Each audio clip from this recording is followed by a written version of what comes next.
మనతోటి కన్నా రజనీ గారు ఉన్నారు, జనసేన పార్టీ అధికార ప్రతినిధి, సీనియర్ అడ్వకేట్. రజనీ గారు, గుడ్ ఈవినింగ్ అండి. Sir good evening sir. LG polymers ఘటన మరొక ముందే ఎసెన్షియా ఫార్మా కంపెనీస్ ఘటన, 17 మంది మృత్యువాత, 60 మంది దాదాపు క్షతగాత్రులు. సో మళ్ళీ చివరికి వచ్చేసరికి రాజకీయ రంగు పులుముకున్నటువంటి పరిస్థితులు. ఏం చేయాలి, ఏం చెప్తారు రజనీ గారు? సార్ ఇక్కడ ముఖ్యంగా ఇందాక సార్ చెప్పినట్టుగా అధికారులది ఇంపార్టెంట్ రోల్ అండి. రాజకీయాలు సెకండరీ థింగ్ ఏమో, అధికారులు ఇంపార్టెంట్ రోల్. ఎందుకంటే రౌడీ మామూలు వసూలు చేసినట్టుగా కొంతమంది మీకు కనపడతారు, కొంతమంది కనపడకుండా మంత్ ఎండింగ్ కి చెక్కుల రూపంలో, సూకేసుల రూపంలో అందిపోతుంటాయి.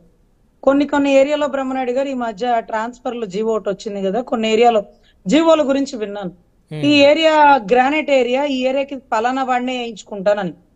సరే, ఆ ఏరియాకి అంత డబ్బు కట్టి వేయించుకుంటున్నారు సార్, ఏముంటుంది ఆ ఏరియాలో అన్ని ఏరియాలాగే అంటే, లేదండి గ్రానైట్ ఏరియా వాళ్ళ దగ్గర నుంచి బాగా వసూళ్లు ఉంటాయని.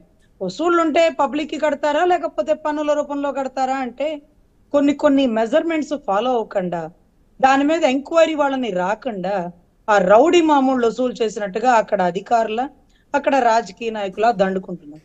తేడా వచ్చిన రోజున, లోపలేదో జరుగుతుందన్న అనుమానం వచ్చిన రోజున ఇన్సూరెన్స్ కోసం దాన్ని ఫైర్ యాక్సిడెంట్ లో తగలబెట్టేస్తారు.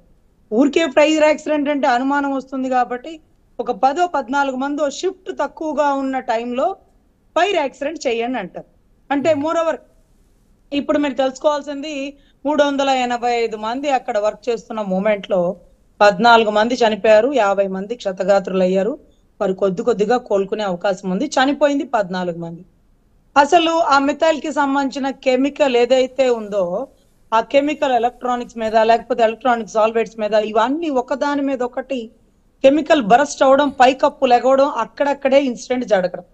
ఇప్పుడు మీకు యాక్సిడెంట్ ఇన్సూరెన్స్ అక్కడి వరకే వస్తుందా, టోటల్ దానికి వస్తుందా? ఎందుకు ఈ పదం చెప్పానంటే, నేషనల్ లా ట్రిబ్యునల్ లో ఈ కేసులు నడుస్తున్నాయి. గౌరవ గతారెడ్డి గారు ఈ కేసుకి సంబంధించి చక్రధర్ గారి మీద, అంటే కిరణ్ రెడ్డి గారు చక్రధర్ గారికి సంబంధించిన ఒక డిస్ప్యూట్స్. అప్పుడు వీళ్ళిద్దరు కలిసి చేస్తుంటే, ఇక్కడ ఎవరికి ఇప్పుడు ఒక ఇన్సిడెంట్ జరిగింది అనుకోండి, గబగబా ఓనర్లు వెళ్ళిపోతుంటారు, అయ్యో నష్టం వచ్చేసింది, అయ్యో ఇది పనిచేసేటువంటి ఎంప్లాయీస్ చనిపోయారు అనేటువంటి ఒక సానుభూతి, ఒక బాధ, అది ఇమీడియట్ గా ఓనర్లు రెస్పాండ్ అవుతారు దాదాపు ఎక్కడైనా. సార్, ఓనర్లు సానుభూతితో రెస్పాండ్ అవడం ఒక ఎత్తు, వాళ్ళ కంపెనీకి నష్టం వచ్చింది కదా దాని గురించి తెలుసుకోవడానికి ఒక ఎత్తు. ఈ 2 గ్రౌండ్స్ చూడండి, ఈ 2 గ్రౌండ్స్ లో కూడా యాజమాన్యం ఇంతవరకు సీన్ లోకి రాలేదు. హోమ్ మినిస్టర్ గారు వారు అందుబాటులో ఉండలేదు. ఒకళ్ళు అమెరికాలో ఉన్నారు, ఒకరు హైదరాబాద్ లో ఉన్నారు. మీకు తెలుసా, అది అమెరికాకి సంబంధించిన ఒక ఏరియా, అమెరికాకి సంబంధించిన ఒక కంపెనీ. దీనికి సంబంధించిన కొన్ని ఐటమ్స్, రియాక్టర్స్ అన్ని నాసిరకమైనవి అంట. అంటే నాసిరకం అంటే పూర్తిగా నాసిరకమే కొనరండి. అమెరికా నుంచి అక్కడ వాడి పడేసిన వస్తువులన్నీ కూడా ఒక ఎక్స్పోర్ట్ ఇంపోర్ట్ లాగా తీసుకొచ్చి ఇక్కడ ఫ్యాక్టరీలు పెట్టేస్తారు. అక్కడ 10 ఏళ్లు వాడేశాక అవుట్డేటెడ్. మీకు తెలుసా సార్, అక్కడ కొన్ని కార్లు 1 year వాడాల, కొన్ని కార్లు 2 years వాడకూడదు. BMW కార్లు ప్రతి ఒక్కడి దగ్గర ఉంటుంది. ఇక్కడ రోడ్డు మీద విపరీతమైనటువంటి పొగ వస్తున్నప్పటికీ కూడా వాహనాలు తిరుగుతూ ఉంటే పట్టించుకునే నాదుండు. వెనక వచ్చేటువంటి 2 wheelers కానీ, వెనక వాకర్స్ కానీ ఆ పొగ దెబ్బకి విలవెల్లాడిపోతా ఉంటారు. మరి హైదరాబాద్ వస్తువులు ఎలా అయితే ఒక పరిణితి చెందిన తర్వాత వాటిని తీసేయాల, మరి తీసేసిన వస్తువులకి నష్టం వస్తుంది కదా.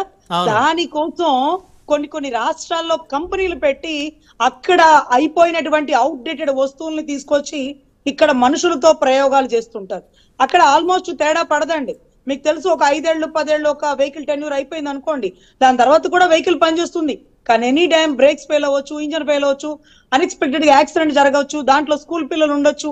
ఇవన్నీ కూడా ఈ భారతదేశంలో అమెరికన్, ఇండియన్ కంపెనీ, అవతల కంపెనీలన్నీ అవుట్డేటెడ్ వస్తువులందరినీ ఇక్కడ ఎక్స్పోర్ట్ ఇంపోర్ట్ చేసేసి ఇక్కడ నాసి రకం రియాక్టర్లు, ఈ రియాక్టర్ల వల్లే పేలుడు సంభవించింది.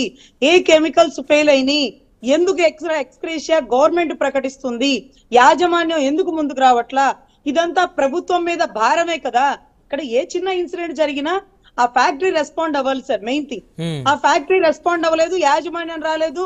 ఇదంతా అంటే అట్లా ఒక విపత్తు ఉంటుంది సార్, ఒక భూకంపమో, ఒక సునామీనో, ఒక వర్ష విపత్తుతో పంట నష్టమో, ఇదంతా గవర్నమెంట్ కడుతుంది. అదేంటది మరి పాలిమర్స్ గ్యాస్ లీకేజ్ లాగానో లేకపోతే ఇంకొక దాని గ్యాస్ లీకేజ్, దానికి కూడా ప్రభుత్వమే ₹1 ఎక్స్గ్రేషియా ప్రకటించడం ఓకే, కానీ యాజమాన్యాన్ని ఇంతవరకు ఎందుకు అరెస్ట్ చేయలేదు? యాజమాన్యమే కాదండి, యాజమాన్య సంబంధిత బంధువులు ఫ్రెండ్స్ ఎక్కడెక్కడ ఉన్నా సరే తీసుకురావాలి. పోయిన ప్రాణాలని ఒక్కొక్కరి ప్రాణానికి ₹1 ఇచ్చి వెనక్కి తీసుకురాలేదు. కానీ ఇలాంటివి రిపీట్ కాకుండా ఉండాలండి.